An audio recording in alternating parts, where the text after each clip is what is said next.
Hello. Maybe firstly, can you introduce a little bit about yourself? Yes, I've been living in Vietnam for about 2 years now, and in my life here, I've kind of got taken advantage sometimes. So today, I want to tell you guys what to do and what not to do um, to avoid some unnecessary situations in Vietnam. Yeah. This specific videos will be about the scams that he has in Vietnam, specifically while living in Hanoi. So this video is not for for you to prevent visiting Vietnam or living in Vietnam, but just to give you some more tips and advice while living here and some scam that you can avoid while living here also. So maybe firstly, can you share a little bit about your first scam? My first one, okay, you need the food to survive. So first thing you would do when you arrive to Hanoi, you would probably go to eat somewhere. And very popular destination would be Hoan Kiem Lake. And when you go there, there are some ladies selling donuts. They called banzan, and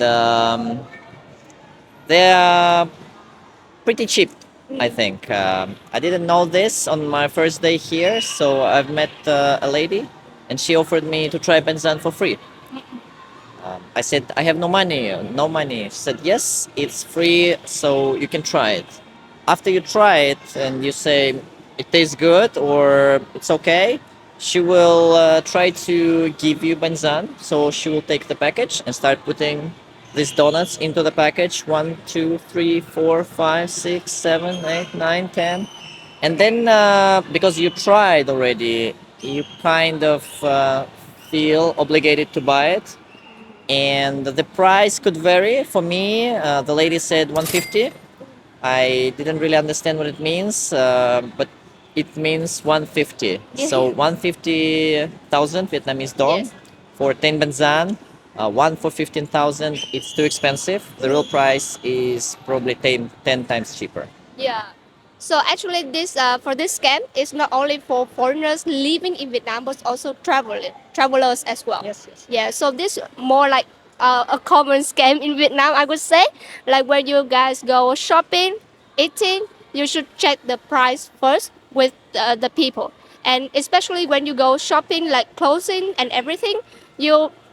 I think one of my advice from living here as a local is that you go to many store as possible and check with the price with the same things that you want to buy, and Yes. then just take the average. Yeah, and also try to bargain with them as much as possible, I would say. Yes. So yeah. Check the price, and when you go somewhere, don't try to take anything for free. There is nothing free here. Yes, certainly. So how about more about living in Hanoi? Like for example, did you face any scam while renting the apartment here? Um, yes, there were some issues with the renting. Probably two main things you should be looking at is costs for electricity and other utilities, and also if you work with an agent, be wary of what they tell you to pay. So let's talk about the electricity first. Some people will try to give you a bill which is pretty expensive. They would ask maybe 4,000 per 1 kilowatt, which is quite expensive. So again, try to bargain, lower the price down. The normal price for the electricity is lower. With the electricity bill and the water bill, they also like try to scam you. Like They probably will not provide you the actual electricity bill. The amount of electricity you use will be correct, but you have to pay high price per 1 kilowatt of electricity. how did you know about that? Let's say if you go to different places, they could ask you different prices. So different landlords will offer you different prices. So try to lower the price down. They might be disagreeing with this, but it's up to you to agree or not. And the second part is be wary of the agents. Sometimes they would ask you to pay some fees which you don't have to pay. For example, when you rent the apartment, you have to register with the police, and your landlord will do it for you. Basically, what they would do is they can go to the website and spend maybe 5 minutes, fill in the information, and register you for free. Absolutely no money needed. But some agents or some landlords may ask you to pay. In my case, I got asked to pay 1 million to fill in this information. Again, I wasn't aware that you can just do it for free yourself, even probably. So I had to pay 1 million, and the result was the same. Oh. So you also need to bargain the electricity bill and also pay attention to the pavement or Before you sign the contract, yes. So before you sign the contract, check the price for the electricity. Make sure that it's not too high. So 4,000 per 1 kilowatt is probably high. Oh, I didn't even know that because I thought that electricity price it had the fixed price already. I didn't know that it will be, Yes, very. yes. Different landlords will tell you different numbers. Oh, really? That interesting. So check different options. See what works best for you. Check if the price is suitable for you. Yes. You will still have to pay probably more than what you can pay if you actually own the apartment here. But beware of this. So that about apartment. So how about like transportation? Like you share with me about the motorbike renting. Maybe you just share briefly about that. Yeah. Yes. So firstly, I would recommend you to buy the bike if possible. If it's not possible and you want to rent the bike, please check the contract you sign for all the small prints there.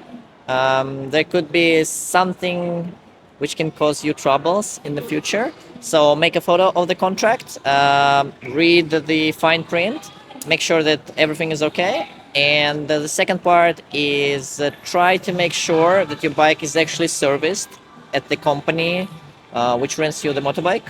So, for example, they can ask you to come every month for the service. You would come and they will not check anything. They would just take your money for the month, and they'll tell everything is okay. Please come back next month. But what they actually should do is they should check all the parameters of the bike. They should change the oil. They should probably check the chain, check the tires, and so on and so forth. So if they don't do this, just remind them somewhere where you can then confirm it. So maybe you have a group chat with them. Remind them that today the bike was checked by you, but the oil hasn't been changed. So what we're gonna do about this? Can we change the oil next time? So you have this on record for the future, because sometimes some companies might be using it in the future against you when your bike break something, and they would ask you to pay for the repairs. I see. So do you rent your bike like monthly or? You can discuss it with the rental shop. You can rent it monthly. You can pay for 2 months, 3 months. So the longer you rent, the bigger would be the discount you have. So again, if you plan to stay here for a long time, if you plan to stay here for 3 months, try to rent for 3 months, and the price will be cheaper, of course. Can you share a little bit about the price for the one who don't know? Price for the motorbike, it depends on the motorbike. So if you looking for the automatic scooters, maybe 1 million, 1.5 million. Um, Manual motorbikes with clutch, around 2 million and higher. And semi-auto, again, 1.5. So it's average price per month. I see. So that is the scam about the motorbike renting. So other than that, do you have any other scams that you would like to share so that other people can avoid? Maybe we can do it in the part 2. So to sum up, so in this video we talk about like food, apartment, and motorbike. Yes, three things you Yes. need to survive here, right? So you need a place to stay, you need to vehicle to go somewhere, and you have to eat. Yeah. So, So it seems that you face quite some scam like while yeah. living here. So is it affect you like from coming back to Vietnam or living here for longer time? No, I've been living here for 2 years. I really like people here. I like the culture. Food is amazing. So I love Vietnam. I want to stay here, but some things you just have to get used to and be wary that it can happen to you, so you are able to avoid it. I see. So that is for the interview, and thanks a lot. And hope that you will have like more face less scam here, and then enjoy more, memorable and have more fun in Vietnam.